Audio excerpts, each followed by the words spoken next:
Buenas noches, hermanos, hermanas. Gusto verlos, aunque con un plus ahora con tapabocas no les puedo ver bien la cara, pero bueno. Vamos a orar a Dios esta noche. Es una bendición que nos podamos reunir. Estamos cumpliendo lo que la Biblia dice. La Biblia dice, no dejando de congregarnos como algunos tienen por costumbre.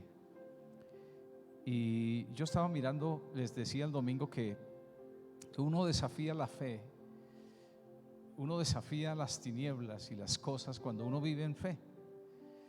Y yo estaba pensando mientras estábamos en este tiempo que no podíamos reunirnos, salir, como algunos hermanos, algunas personas, mujeres, venían a traer su diezmo, desafiando la escasez, desafiando el miedo, todo lo que la gente decía.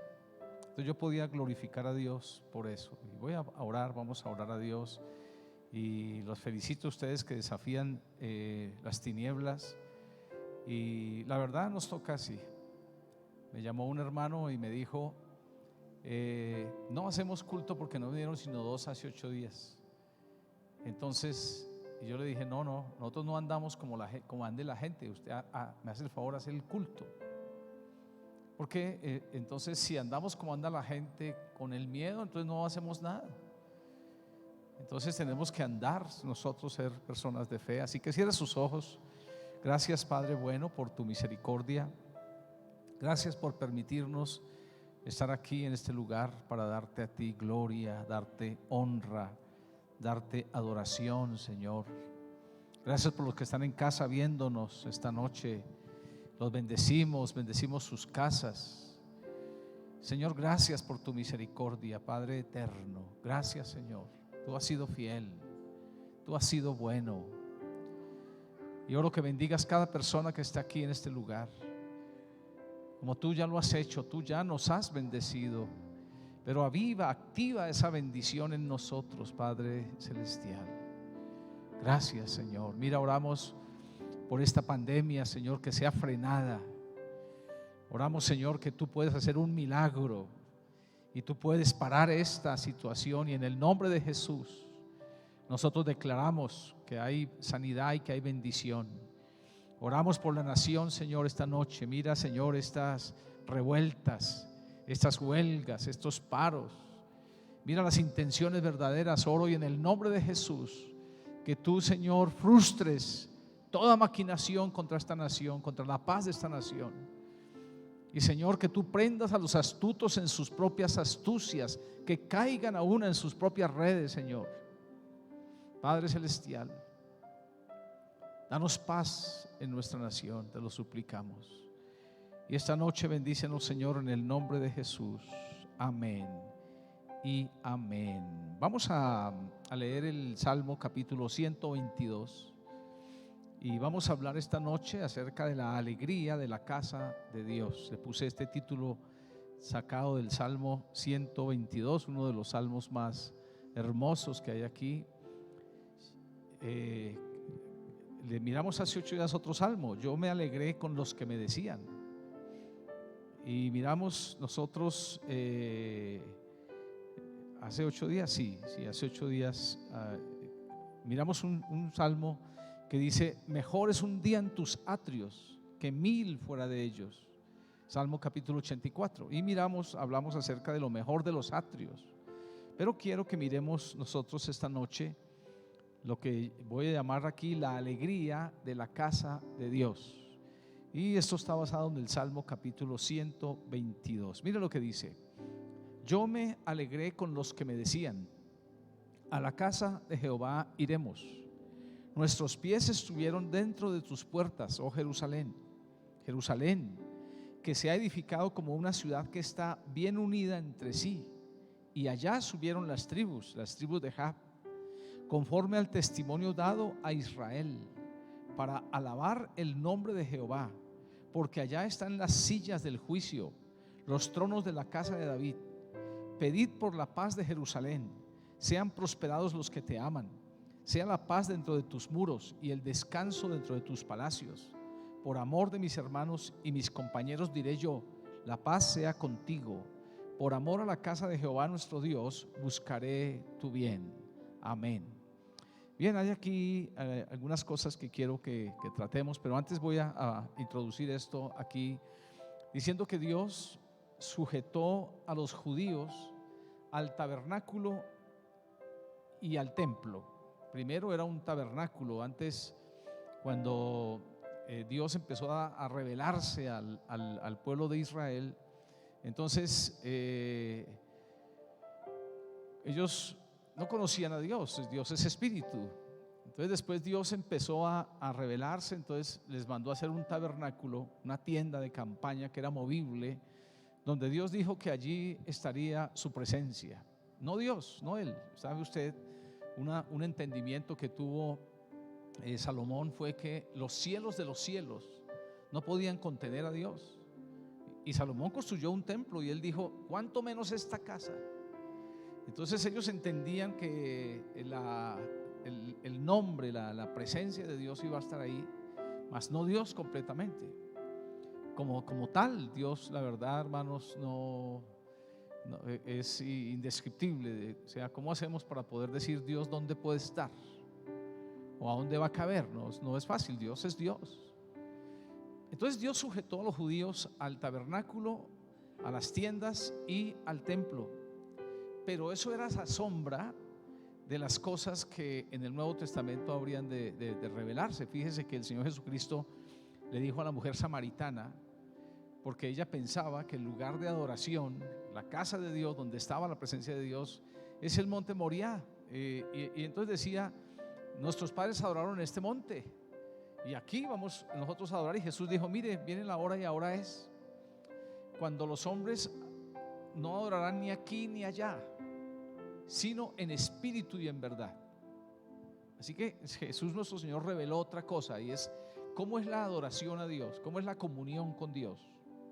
Ahora, sin embargo, los cristianos se reunían en el templo y en las casas. Es decir, entonces, que el hecho de que la adoración sea en espíritu y en verdad no negó el templo o las casas.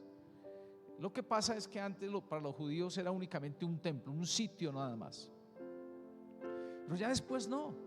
Cuando el Señor Jesucristo vino, como que se nos abrió a nosotros, se abrió para todo el mundo la oportunidad se rasgó el velo y se abrió la oportunidad de orar a Dios, de poder buscar a Dios y estar en su presencia, en el templo, en las casas, donde estuviéramos. Usted se da cuenta que las iglesias protestantes, cristianas, no tienen un templo establecido, un modelo, sino que cada quien construye un templo como quiera, porque ahora ya no es la casa, es la misma presencia de Dios en usted. Usted es el templo del Espíritu. Eso es lo que la Biblia revela, que ahora nosotros somos el templo del Espíritu de Dios. Pero no significa eso entonces que no hay congregación, porque la Biblia y los textos todos tienen que armonizar. Cuando Dios mandó guardar el sábado, Dios lo hizo con 3 propósitos. El propósito no era guardar un día, como los judíos entendieron mal. Ellos pensaron que cuando los discípulos tomaban espigas en día sábado, o Jesús sanó a una persona en día sábado, dijeron: quebrantó el día de reposo. Y entonces ahora toca apedrear a Jesús. ¿Por qué Jesús, el maestro, quebranta el día de reposo? ¿Por qué? Si todos tenían que guardarlo. Pero entonces Jesús les dijo a ellos: mire, ¿quién de ustedes no desata su buey o su asno en día de reposo? Claro, si yo estoy en día de reposo y una vaca se va a ahorcar, pues que porque es día sábado, entonces yo no puedo hacer nada, entonces la dejo que se muera. No, la salvo y no pasa nada. Es decir, no me cae un rayo del cielo a destruirme. Pero Jesús dijo a los fariseos y les dijo: ¿y cómo no puedo yo sanar a este enfermo? ¿Qué es más importante entonces, un asno, un animal o una persona? Y Jesús dijo: ¿y por qué no puedo sanar a esta mujer que estaba encorvada hace no sé cuántos años, o a este niño, o a este hombre de esta mano seca? ¿Por qué no lo puedo sanar? Y lo sanó. Significa que el día sábado no se dio como tal un día para guardar, sino que se dio con 3 propósitos que quiero que lo hablemos así rápidamente. Primero, el de enseñar al hombre a reposar. Esa fue la primera cosa. Acuérdense que en día sábado el hombre no podía hacer nada, absolutamente nada, ni prender fuego, ni andar más de 1 kilómetro. Era que el hombre tenía que aprender a reposar. ¿Sabe usted? El hombre sin Cristo piensa que tiene que trabajar todos los días, y el que tenga un negocio tiene que trabajar todos los días, y si no, pierde plata. Pero Dios le enseñó a los judíos que no solo de pan vive el hombre, sino de toda la palabra que sale de la boca de Dios. Entonces los enseñó a que tenían que aprender a reposar y dejar reposar sus animales y dejar reposar los esclavos y a las máquinas también aún, imagínense. Pero también otro propósito del día sábado era enseñar a los judíos a que tenían que apartar tiempo para Dios. Entonces era obligación guardar el día de reposo. Pero cuando Jesús nuestro Señor vino ya no. Pero ¿cuál era la idea por siglos? Enseñar al hombre a apartar tiempo. Mire, con todo y eso que los judíos vieron que había pena de muerte por no guardar el día de reposo, algunos de ellos no lo guardaron. Algunos de ellos hacían trampas en día de reposo. Con todo y habiendo pena de muerte. Imagínense cómo seremos nosotros de tercos con respecto a Dios, que hombre no obedecemos. Nos pasa a nosotros lo del llanero que le nacieron, una vaca dio gemelos, uno negro y uno blanco.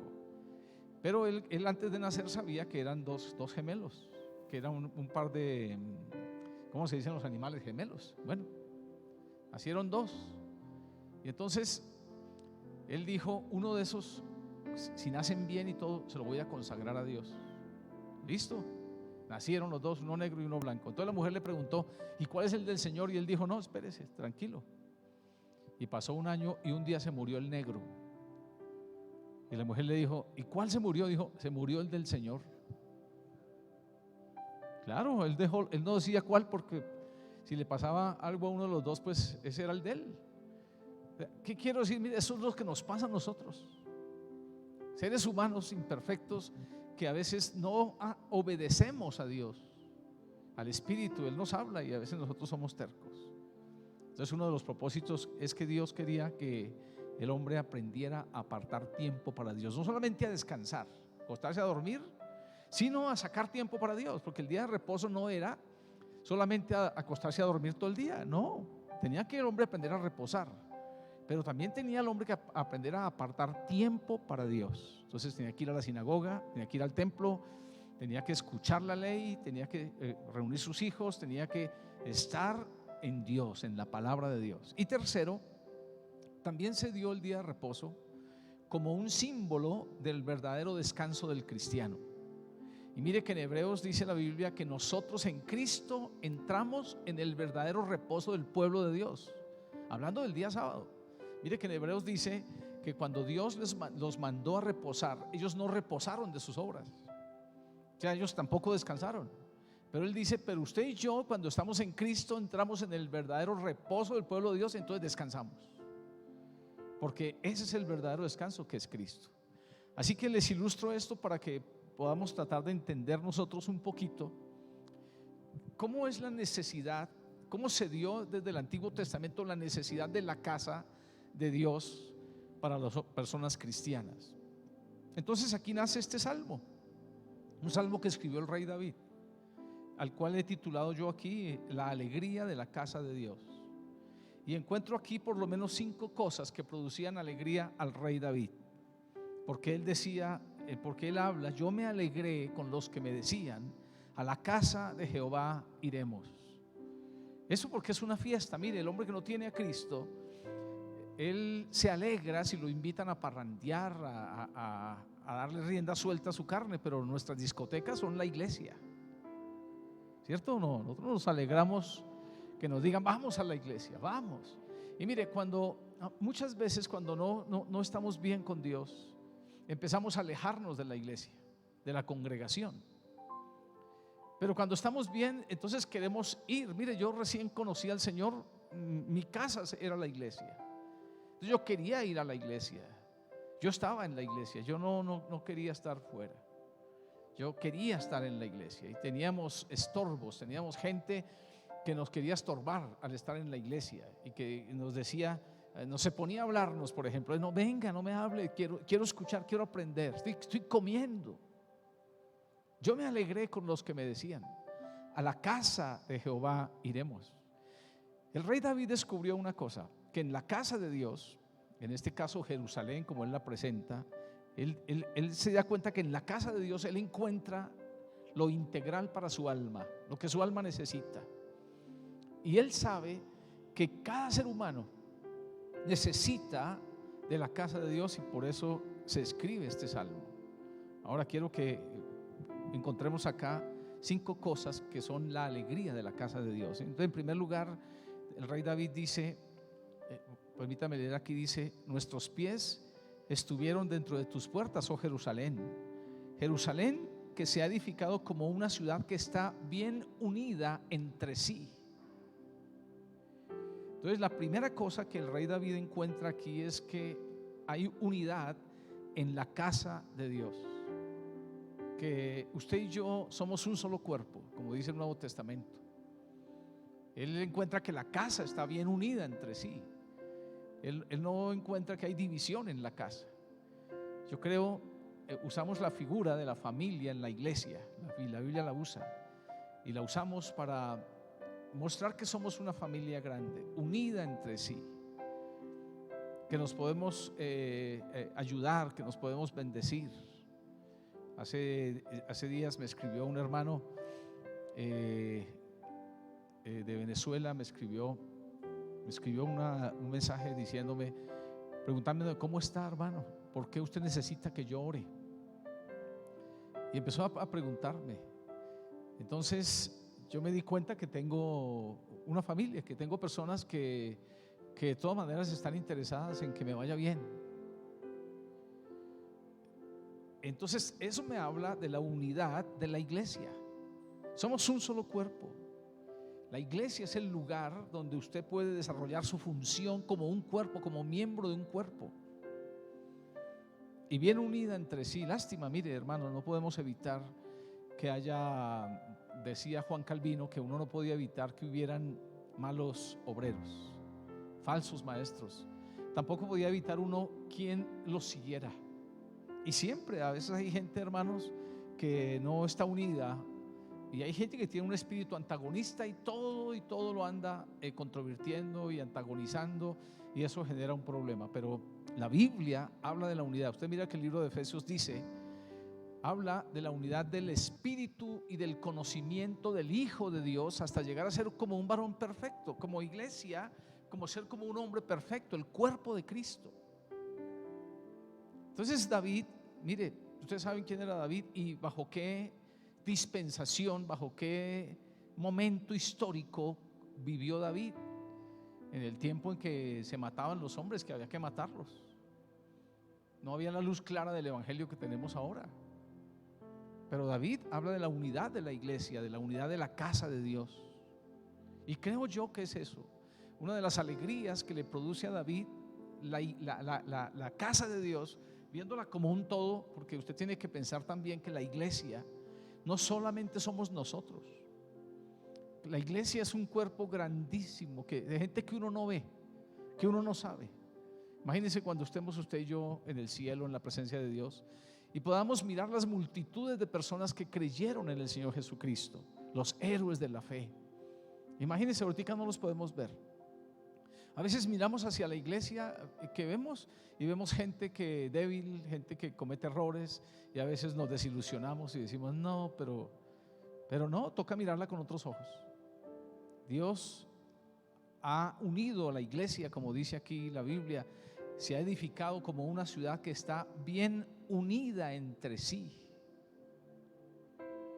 Y esa es una de las cosas que le produce alegría a David. Pero segundo, dice: y allá subieron las tribus de Jehová. O sea, todas las tribus tenían que ir a la casa de Dios, en este caso a Jerusalén, dice, conforme al testimonio dado a Israel, para alabar el nombre de Jehová.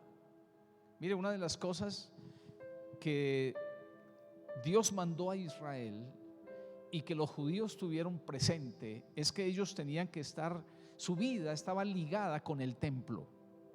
Es más, en Israel existe un pedazo del muro del último templo que construyeron, se llama el muro de los lamentos. Los judíos van allá colocan papelitos con oraciones y todos los días levantan oraciones a Dios. Todos los días. ¿Sabe? La obsesión de Israel por construir su nación y por construir el templo, dicen que ya lo tienen listico, sino que ahí está la mezquita de Omar, que es árabe, el lugar santo de los musulmanes, ahí donde está el lugar del templo. Pero ¿sabe? Para los judíos el templo era su vida misma. Cada uno de ellos estaba dispuesto a dar aún su propia vida para el templo. Mire, eso es un mandato de Dios. La Biblia dice a nosotros, dice, no dejando de congregarnos como algunos tienen por costumbre. Y mire, vayamos atrás un poquito mejor. Mire, en Deuteronomio capítulo 16 se dice que 3 veces cada año, escuche, 3 veces cada año aparecerá todo varón tuyo delante de Jehová su Dios en el lugar que él escogiere. Habían 3 fiestas anuales: la fiesta de los panes sin levadura, la fiesta de las semanas y la fiesta de los tabernáculos. Y los judíos todos tenían que ir al templo, dice Deuteronomio 16:16, y ninguno se presentará delante de mí con las manos vacías. Así que los judíos desde niños eran enseñados todos que tenían que ir 3 veces al templo, a la casa de Dios donde estuvieran. Pues si está en Jerusalén no hay problema, pero si está lejos, en una ciudad apartada, ellos tenían que venir 3 veces a las fiestas que hacían. Pero eran 3 fiestas, pero no solamente eso, sino que ellos tenían sinagoga, ellos estaban todo el tiempo. Así que hay una relación entre cristiano y congregación. Entonces en el Nuevo Testamento, repito, dice la Biblia, no dejando de congregarnos como algunos tienen por costumbre. Es lástima que nosotros no tenemos ese principio cultural, sino que nosotros crecimos en medio de una religión católica, pero que no conoce a Dios. Entonces cuando yo iba a misa, yo me sabía el Padre Nuestro, yo lo rezaba o lo oraba a 80 kilómetros por hora.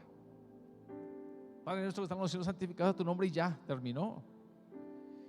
Y yo iba al templo cada Semana Santa, juicioso.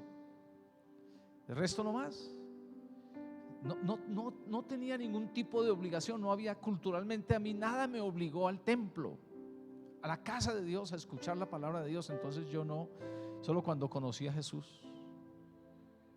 Entonces ya el texto me dice no dejando de congregarme, pero ya está en mi alma. Mire, si no tengo el texto, tengo a Jesús, al Espíritu Santo en mi corazón que me impulsa a ir. Yo no necesito el texto, pero el texto está escrito por si las moscas, por si usted se cansa, porque nosotros tenemos la tendencia a cansarnos. ¿Sabe? Mire, tenemos el primer amor y nos impulsamos por el primer amor y vamos a la iglesia, pero a veces cuando empezamos a tener problemas en la iglesia o problemas en nuestra casa o problemas emocionales, empezamos a cansarnos. Mire, para mucha gente la iglesia, el templo, es un agüero. Mire, yo me he encontrado gente que no ha vuelto a la iglesia. He dicho, ¿y por qué no? ¿Qué pasó que no volvió?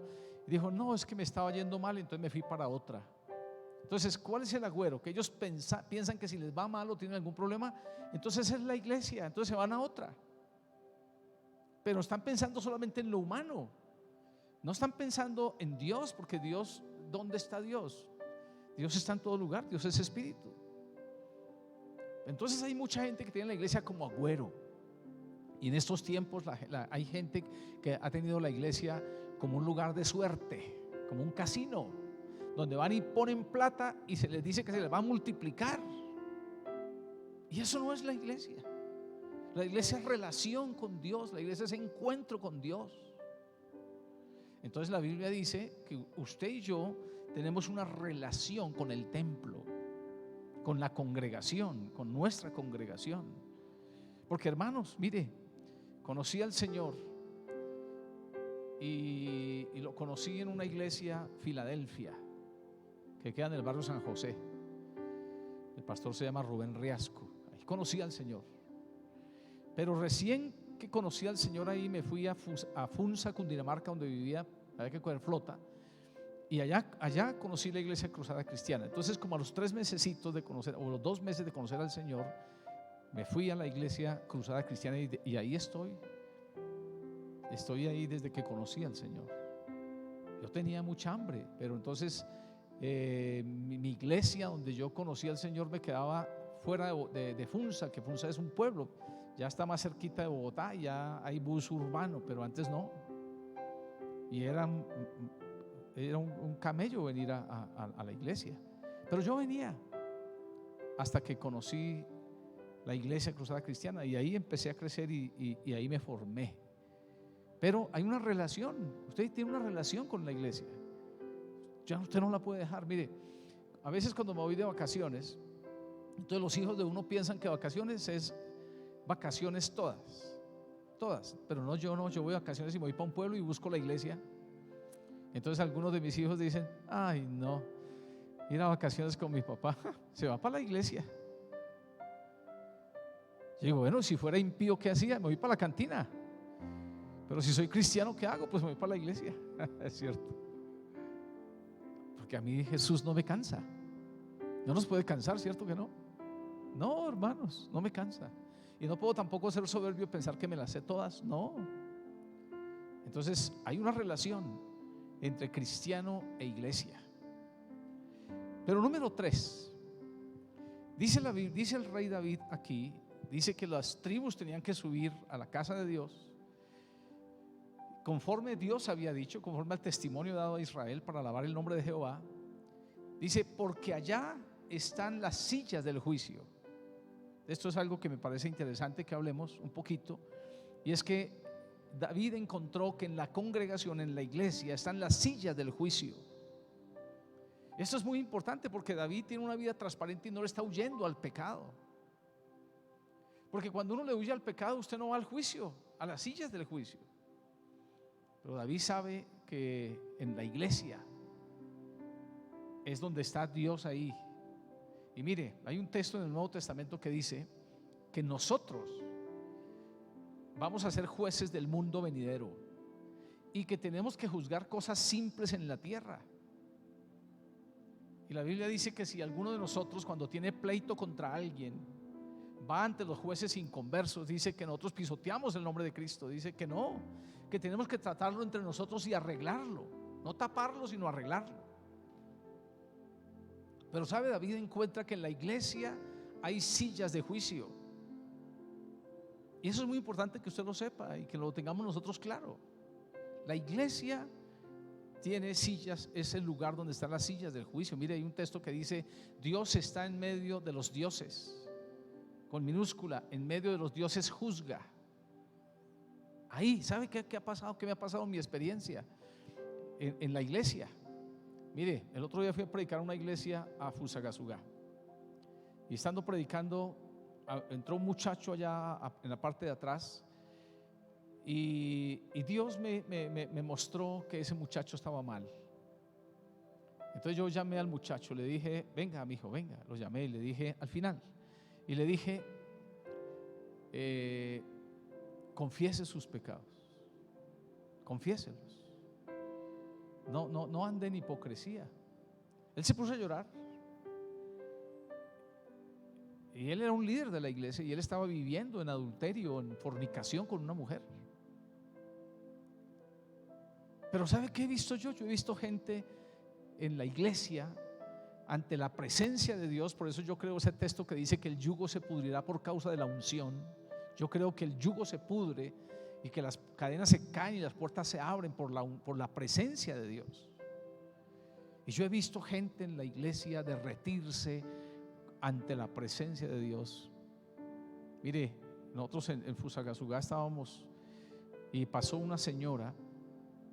Ella pasaba cada domingo, iba a la plaza a traer la baza para los cerdos, y ella pasaba, pero un domingo pasó y ella se quedó ahí en la parte de afuera. Ella olía la baza. Los sugieres no le decían que entrara, porque no, ¿quién va a entrar una persona olorosa a la iglesia? Los hermanos empiezan a quitarse. ¿Sabe? Un ujier de pronto le dijo: ¿y por qué no sigue? Ella dijo: no, es que yo con estas canecas. Él le dijo: pues vaya y vuelve. Y ella se fue y volvió. Pero cuando ella volvió y ella no paró de llorar por el camino y llegó y ella se tiró allá y ella nunca paró de llorar hasta que ese día ella había sido cristiana de niña. Ella ese día se reconcilió con Dios. Ella ese día, mire, cuando nosotros nos fuimos de Fusagasugá, ella lloraba y decía que no. Decíamos, no, es que nosotros nos vamos, pero Dios no se va de acá, Dios está con usted, Él es el que la rescató. Pero ¿sabe qué le quiero decir? Que David encontró que en la congregación estaban las sillas de juicio, y que al estar en la presencia de Dios todo lo oscuro se emblanquecía y se caía la iniquidad. Y sabe, yo he visto eso en mi experiencia cristiana, hermanos, y yo creo que es una de las ventajas que Dios esté con nosotros. Amén, mi hermano. Y que usted viene a la iglesia y oramos y de pronto la gloria de Dios cae y de pronto, hermano, sucede algo extraordinario. ¿Sabe? Eso es la ventaja. Mire, un día una muchacha me dijo, ay, el domingo en la iglesia dijo, de aposta que yo no fui, yo no sé qué pasará, que cuando yo no voy suceden cosas. Y yo le dije, sí, es que no puede faltar. Para que nunca le pase eso, tiene que ir todo el tiempo, le dije. Ese domingo no fue, y ese día hubo una manifestación del Espíritu Santo y un poco de gente resultó hablando lenguas. Y ella, cuando le contaron, dijo, ay, pero es que Dios a mí no me quiere, porque cuando yo no voy ahí sí se manifiesta, dijo. Dije, no, Dios se manifiesta todo el tiempo, sino que usted tiene que es ponerlo acá en su corazón.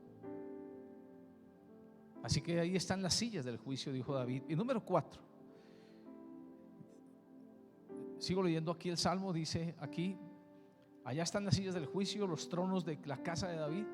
Pedid por la paz de Jerusalén, sean prosperados los que te aman, sea la paz dentro de tus muros. David encontró que la congregación es un lugar de paz, y él encontró que este es un lugar de paz. Mire, ¿sabe? Algunas iglesias se llaman así, casa de paz. Y hay un texto que me parece a mí muy interesante que dice que usted y yo debemos orar para que vivamos quieta y reposadamente en toda piedad y honestidad, es decir, para que tengamos paz como iglesia y podamos estar tranquilos en el desarrollo de nuestra fe. La iglesia es un lugar de oración. Yo estaba pensando que cuando el Señor Jesucristo fue al templo y encontró que los comerciantes estaban vendiendo palomas y encontró que había un comercio afuera, ¿sabe por qué había un comercio afuera? Porque venía la gente de todo el país. Vamos a decir que Jerusalén fuera como Bogotá, y venía la gente de todo el país a adorar, porque acuérdense que tenían que venir cada tres veces al año cada judío. Entonces tenían que venir a las fiestas de los tabernáculos, a la fiesta de las semanas, a la fiesta de los panes sin levadura. Entonces cuando ellos venían, cada uno de ellos tenía que comprar, porque venían de largo viaje. Entonces aprovechaban, como cuando uno va a una feria. No sé, usted mira, los campesinos aquí a veces no salen de su finca, pero cuando hay feria salen, y entonces usted va, encuentra puesticos de todo, y encuentra aparejos para los caballos, para las vacas, de todo encuentra en la feria. Qué hermosas que son las ferias y las plazas de mercado, ¿no? A mí sí me gustan. Entonces Jerusalén era así. Entonces, pero cuando el Señor Jesús llegó al templo, encontró que era un comercio. Entonces lo que era una casa de paz y de oración se había vuelto un comercio. Entonces usted no tenía paz. Entonces usted se metía al templo a orar, y usted empezaba a escuchar gritos y cosas y medio ovejas y barato, y yo le doy y todo. Entonces Jesús dijo, no, venga. Ay, se rascó la cabeza. Bueno, seré yo o será él. Se rascó la cabeza, cogió un zurriago decimos en Colombia, ¿no?